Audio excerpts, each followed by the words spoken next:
Here we fatten bulls. We bring them in and we fatten them for export, for the local market. And it's a relatively new business for us, seeing that we just brought in our first lot of animals late last year. And they are ready now for disposal. These are the ones you're looking at here. We do work with nutritionists. This food has to be well balanced so that it doesn't affect their rumen. You know, again, they're bovines. They have to ruminate their food and everything. So there is a science attached to it. But as long as they're getting the nutrition that they need, very, very simple. Currently, the demand for beef is really high here. So I think it's a policy, probably a policy issue, I would think, or logistical issue. Yeah, if everything was held constant, and the way I'm seeing the government has a lot of initiatives and there's a lot of push right now to start exporting beef.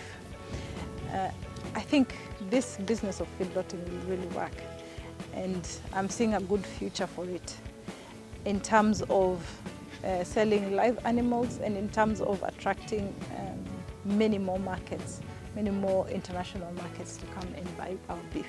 Not just in this feedlot, but in Kenya generally. But now different customers require different qualities.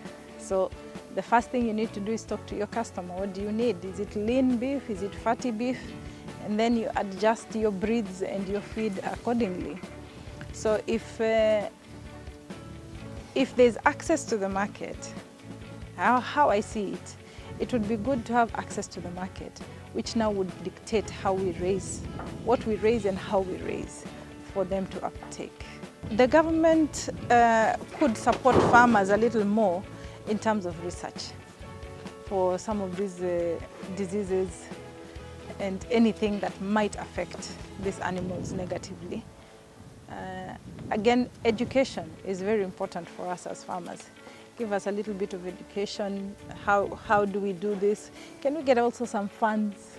Because this business is quite expensive. Access to funds would be nice. Insurance would be good if the government can, or the private sector can offer insurance services for feedlotting. It would be helpful. In as far as the government would play a role, international markets, international buyers just come. You know, if there's a demand, they will just come. The government, whether government intervenes or not, watakuja tu. And we have seen them coming. If you have quality and you have capacity, watakuja. The biggest challenge we have faced is illness. You know, some of these chronic illnesses, okay, so you have added, right now we're doing an average daily gain of maybe 1.8 kilo. So you say you add 10 kilo on this animal, and then the chronic illness comes back again, and then it loses weight. By the time you start getting it to wellness so that it can start gaining, that is a big challenge.